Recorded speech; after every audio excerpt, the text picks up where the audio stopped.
ఇమంది రామారావు గారు ఉన్నారు, మాట్లాడదాం. సార్ నమస్తే. సార్ సార్, జోగయ్య గారు పవన్ కళ్యాణ్ కి పలుమార్లు లేఖలు రాయటం అనేది ఆయనకు పరిపాటి విషయం అందరికీ తెలిసినటువంటిది. అయితే ఇప్పుడు కూడా మళ్ళీ ఒక లేఖని రాయడం జరిగింది.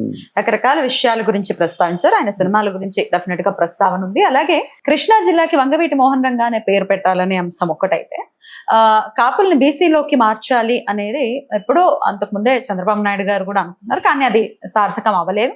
దానికి సంబంధించిన కూడా ప్రయత్నాలు చేయాలి అనే పలు విషయాల్ని కూడా ఆయన ప్రస్తావించడం జరిగింది లేఖలో. మరి ఇవి ఎట్లా చూడొచ్చు సార్? ఇది సాకారం అయ్యేటటువంటి పరిస్థితి ఉంటుందా? ఇక్కడ హరిరామ్ జోగి గారు లోగడ మంత్రిగా కూడా పనిచేశారు. ఆయన పరిపాలన సౌలభ్యాలు మంచి చెడ్డ అంతా తెలిసి ఆయన ఎప్పుడు ఏ లేఖ రాస్తారో తెలియదు. ఆయన పని ఒక బండి పేపర్లు ఉంటాయి, రోజు ఉత్తరాలు రాయడమే. అంతే ఆయన పని, ఉత్తరాలు రాయడం. సాధ్యాసాధ్యాలు గుర్తించడు. మనం ఒకరికి ఒక సజెషన్ చెప్పే ముందు ఇది సాధ్యపడుతుందా లేదా మనమే స్క్రూటినైజ్ చేసుకొని సలహా ఇస్తే, మనం ఇచ్చిన సలహా తీసి పక్కన పడేయకుండా తీసి వెంటనే పాటించేదిగా ఉండాలి. లేకపోతే సలహా కానీ లేఖ కానీ రాయకూడదు, అలా ఉండాలి. కానీ అలా కాదు. ఈయన కాపు సామాజిక వర్గంలో ఆయననే ప్రకటించుకుంటాడు. ఏమని ప్రకటించుకుంటాడు? భీష్మాచార్యుడు లాంటి వాడిని అని ప్రకటించుకుంటాడు. ఇంకోటి ఉన్నాడు ముద్రగడ పద్మనాభం అని చెప్పేసి, నేను ద్రోణాచార్యుని అంటాడు. ఆడు ద్రోణాచార్యుడు కాదు, ఈయన భీష్మాచార్యుడు కాదు. ఆ కాపులు అందరూ కూడా పాపం ఒక అమాయకులు చేసి ఆడుకుంటున్నారు వీళ్ళిద్దరును. ఈయన ఏమైనా చేశాడంటే కాపుల కోసం ఏమీ చేయలేదు. పదవిలో ఉంటుండు కదా, మంత్రిగా ఉన్నప్పుడు ఆయన ఏమేమి చేశారంటే ఏమి చేయలేదు. సరిగ్గా ముద్రగడ ఇంటి ముందు కాపులకి ప్రవేశం లేదు అని చెప్పాడు.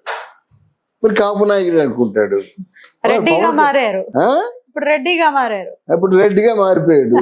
ముద్రగడ పద్మనాభ రెడ్డిగా మారిపోయాడు అన్నమాట. అంటే ఇట్లాంటి వ్యక్తిత్వం లేని వాళ్ళు చెప్పిన మాటలకి అంటే దానికి శాంటిటీ ఉండదు, అంటే దానికి ఒక సార్థకత ఉండదు. వ్యక్తిత్వం మంచి కావాలి. తర్వాత ఏంటంటే ముఖ్యంగా ఆయన సజెస్ట్ చేసినటువంటి రెండు కూడా ఆచరణ యోగం కాదు, ఆచరించలేరు. వంగవీటి మోహన రంగ ఎందుకంటే కాపు నాయకుడు అనే జిల్లా పేరు పెట్టమంటున్నారు. ఆ పక్కనే ఉంది మచిలీపట్నంలో ఎన్టీ రామారావు జిల్లా అని పెట్టారు. ఎవరైనా పిలుస్తున్నారా ఎన్టీఆర్ జిల్లా అని? అది నెల్లూరులో పొట్టి శ్రీరాములు జిల్లా అన్నారు.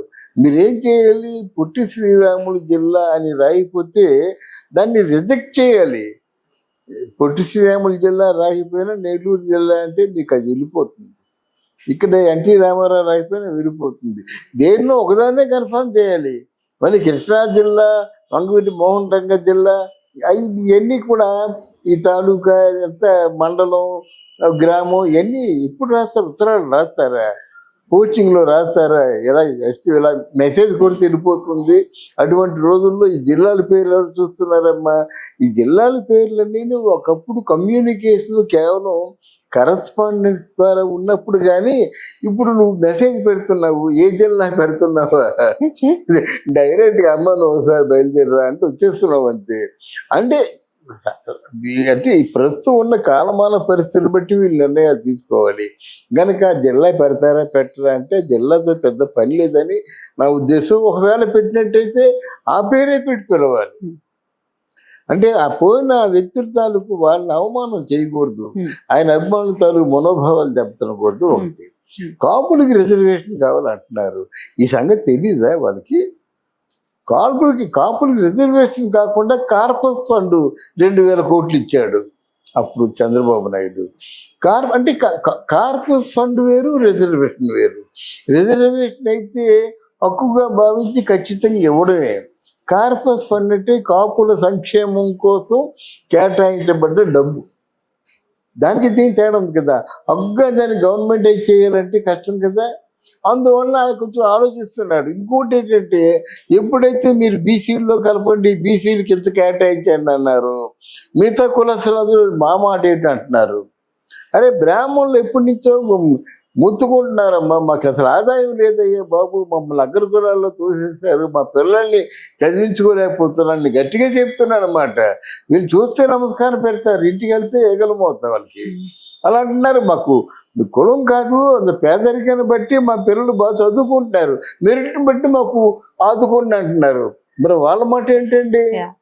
అందువలన మీరు కాయ కష్టం చేసుకుంటారు, అన్ని చేయగలరు. వాళ్ళు ఏం చేయలేరు, మంత్రులు తప్ప ఇంకేం చెప్పలేరు. అంటే ఇట్లాంటి సజెషన్స్ ఉంటే బాగుంటాయి. కానీ వీళ్ళు బాగానే ఉన్నారు, కాపులు బాగానే ఉన్నారు కనుక ఈరోజు ఆంధ్రదేశంలో 2 వర్గాలు, కాపు, రెడ్డి. కమ్మ కొంచెం వెనకబడింది. అందువల్ల ఇవన్నీ సాధ్యం కానటువంటి పర్సెంటేజీలు ఇవ్వమని వాళ్ళు బదనాం చేసి, చూసావా ఆయన ఏం చేశాడు చంద్రబాబు నాయుడు, కాపుడికి 5% ఇవ్వమంటే ఎవడేదే అన్నాడు. అంతకీ 2,000 కోట్ల రూపాయలు ఇచ్చారని చెప్పడం. ఇప్పుడు 2,000 కాకపోతే ఇంకో 4,000 కోట్లు ఇస్తారమ్మా. ఎందుకంటే దీన్ని అఫీషియలైజ్ చేసినట్టయితే ఇంకొకరు ముందుకు వస్తారు. మరి వాళ్ళని కూడా చూసుకోవాలి కదా. అందువల్ల హరిరామయ్య జోగి తాలూకు లేఖలను కానీ మాటలు కానీ ఎవరు పట్టించుకోరు. కానీ నిజంగా ప్రభుత్వాన్ని చిత్తశుద్ధి ఉంటే కులం పవన్ కళ్యాణ్ కూడా నిజాయితీగా మాట్లాడుతున్నాడు కదా, కులం తీసి పక్కన పెట్టండి. ఎవరైతే నిజాయితీగా బాగా కష్టపడి చదువుకొని మంచి మార్కులతో ఉన్నారో, ఇప్పుడు అంతకుముందు తీశారు జగన్మోహన్ రెడ్డి పుణ్యం అంటూ విదేశీ విద్యను తీశారు. ఇప్పుడు విదేశీ విద్య మళ్ళీ స్టార్ట్ చేస్తున్నారు. కనుక మెరిట్ స్టూడెంట్స్ని కులాలతో రిజర్వేషన్లతో సంబంధం లేకుండా పంపించే ఏర్పాటు చేయమని మనం సూచిస్తున్నాం. మీరు చెప్పినటువంటి మార్పులు విశ్వసనీయంగానే ఉన్నాయి, కానీ వస్తుంది మార్పు జరుగుతుంది అని ఎక్స్పెక్ట్ చేయొచ్చా? అది ఎక్సెప్ట్ వాళ్ళు అంటే నాయకుల తాలూకు ఆలోచన బట్టి ఉంటుందమ్మా. వాళ్ళు స్వచ్ఛమైన మనసుతో ఆలోచిస్తే నిజమా కాదు చెప్పండి. ఇప్పుడు దగ్గర కులాల్లో ఉన్న కూడా వాళ్ళు కూడా పిల్లలే కదా, వాళ్ళ సంక్షేమాన్ని కూడా చూడాలి కదా. వాళ్ళు మీకు ఓట్లేస్తారు ఉంది, అలా వాళ్ళు మీకు ఓటేస్తున్నారు కదా. పైగా వాళ్ళు బాగా చదువుకుంటున్నారు కదా, రేపు సమాజానికి ఉపయోగపడే మనుషులు వాళ్ళు. వాళ్ళకి ఎంకరేజ్ అంటే వాళ్ళు పూర్తిగా ప్రోత్సహించడం కానీ, వాళ్ళకి ఏదో విధంగా సహాయం చేసి దేశాన్ని పనికొచ్చే పౌరులుగా తీర్చిదిద్దడంలో మీ తాలూకు సహకారం ఉండాలి, మీ తాలూకు మేధాస్ ఉపయోగపడాలి. ఇప్పుడు అదే కదా మనం మొత్తుకుంటున్నారు. మనలో ఉన్నారు, మెన్ ఉన్నారు, మానవ వనరులు ఉన్నాయి, బుద్ధి స్కిల్ డెవలప్మెంట్స్ లేవని సత్యనాథేళ్ళ మూతుకున్నాడు. మనుషులు ఉన్నారు బాగా, ఇంజనీర్స్ కొలలు ఉన్నారు. వాళ్ళకి ఏంటంటే స్వయం సిద్ధంగా అది దాన్ని ఏంటంటే ఒక మానిటరింగ్ చేసేటువంటి విధంగాన పోటీ పడేటువంటి ఆ స్కిల్స్ మన వాళ్ళు లేవని చెప్తున్నాను అనమాట.